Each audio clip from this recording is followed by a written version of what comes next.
অনেক অনেক বছর পর একটা বলা যায় একটা কমার্শিয়াল সিনেমা নিয়ে একটা এক্সপেকটেশনস, একটা ক্রেজ, একটা উন্মাদনা বহু বহু বছর পর দেখা যাচ্ছে এবং সেটা সবথেকে বেশি ভালো লাগছে। মানুষের প্রত্যাশা অনেক বেশি এবং প্রচুর মানুষের সাপোর্ট পেয়েছি এই সিনেমাটা, যেটা খুব দরকার ছিল স্পেশালি এই ধরনের সিনেমা আজকে বাংলার মার্কেটে করার জন্য, সেটাও পেয়েছি। আর খুব বেশি দিন নেই, 5 দিন মাত্র বাকি আছে, তো খুবই আশাবাদী এবার বাকিটা অবশ্যই রিলিজ হওয়ার পর বোধ হয়। তুমি একটা কথা বলে বাংলা ছবির পাশে সেটা তুমি সবাই বলো, তোমরা সেটা বলছো না, সেটা কি ছবির জবাব আপনার মানে? না, অবশ্যই দেখো এগুলো বলে কোনো লাভ হয় না, সত্যি কথা বলতে। দেখো এখানে না কে বাঙালি কে অবাঙালি, বাঙালিকে জিতিয়ে দাও এইরকম বলে এইটা একটা ফলস পাবলিসিটি স্ট্র্যাটেজি বলা যেতে পারে। তার সবথেকে বড় কারণ হচ্ছে যে সবারই হার্ড অ্যান্ড মানি, কেউই চাইবে না এখনকার যুগে মানে specially after Covid and all everything এত ঝড়ঝাপটা গেছে যে এত ইজিলি যে কোনো ছবির পেছনে 1000 টাকা 800 টাকা 900 টাকা খরচা করা, যতই হোক না কেন বাঙালি বাঙালি করে চিল্লালে কোনো দিন হবে না। সবাই সব ভাষা যখন বোঝে তখন ভালো ছবি লোকে দেখতে যাবে এবং সেটাই উচিত দেখা।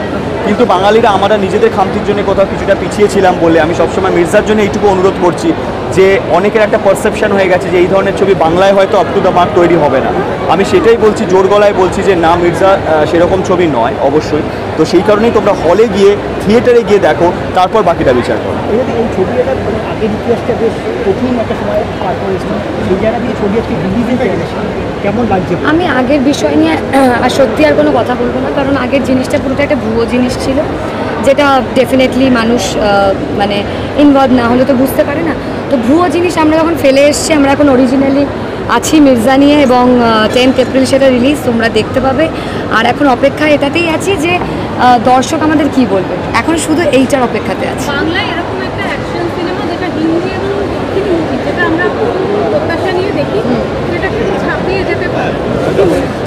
দেখো যদি হয় খুবই ভালো লাগবে, কারণ আমি অঙ্কুশকে যতটা চিনি ও অলওয়েজ চেষ্টা করে সম্পূর্ণটা না তার থেকেও বেশি দেওয়ার, আর ওর সাথে থেকে থেকে অভ্যেসটা আমারও হয়ে গেছে।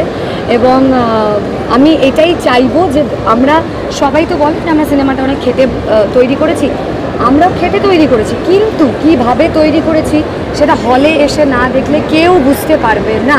তাই টেলিভিশন এবং ওটিটির জন্য অপেক্ষা না করে আমি এটাই বলবো, সব থেকে ভালো সময় ঈদ, সিমুই এবং রাবড়ি খেতে খেতে চলে আসবেন হলে আর দেখবেন মির্জা। আমি এটাই বলতে চাই। একটুও পাল্টায়নি, উল্টো আরও ভালো হয়ে গেছে। আগে পয়সা ছিল, এখন পয়সা নেই, তাই জন্য আরও ভালো হয়ে গেছে এবং আরও অমায়িক হয়ে গেছে। হ্যাঁ, পয়সা না থাকলে মানুষ অমায়িক হয়ে যায়, আমি দেখেছি, কিন্তু এটা আমি ফিল করেছি। এখন নেই, আমি এখন খুব অমায়িক। কিন্তু আমি এটা বিশ্বাস রাখি, আগে যা পয়সা ছিল তার 3 গুণ বেশি হবে আফটার মির্জা। পা কেমন আছে বলো?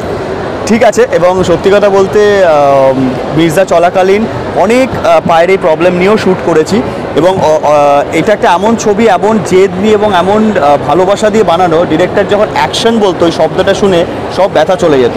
এবং ট্রাস্ট মি, যখন কাট বলতো তখন পা দুটো কেটে বাদ দিয়ে দিলে যেরকম পেন হয়, অ্যাকচুয়ালি পেন সেরকম ছিল এবং সেটা নিয়েই কাজ করেছি। কোথাও না কোথাও সেই ওই ব্যথাটা অবশ্যই যেত যখন ডিরেক্টরের মুখ থেকে অ্যাকশন কথাটা শুনতাম।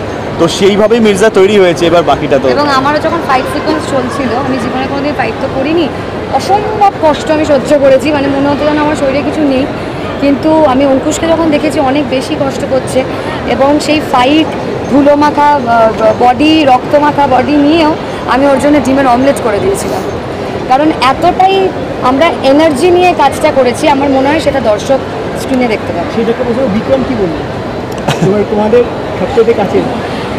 না, ওর ফিডব্যাক বায়াসড হয়ে যায়। আমি ওর ফিডব্যাক একটু কম জিজ্ঞেস করি বা বিশ্বাস করি, কারণ ওটা বায়াসড হয়ে যায়। কিন্তু বিক্রম আমাকে প্রচণ্ড ভালো বলেছে। এই আমাদের ধরো 14-15 বছরের ফ্রেন্ডশিপের মধ্যে প্রথমবার বিক্রম চ্যাটার্জি আমাকে ভালো বলেছে, আমি খুব খুশি। এখন মানুষ অঙ্কুশকে দেখলেও, ইন্দ্রিলাকে দেখলেও চোখ সরাতে পারবে না। They have done a fantastic job এবং I am very excited for Ankush. আমি এরকম ছবিতে কখনো আগে অভিনয় করি, খুবই এক্সাইটেড।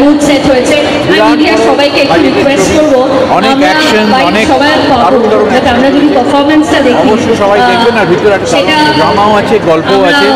আমিও পুরো ছবিটা দেখতে, আমি আমার অংশগুলো দেখেছি,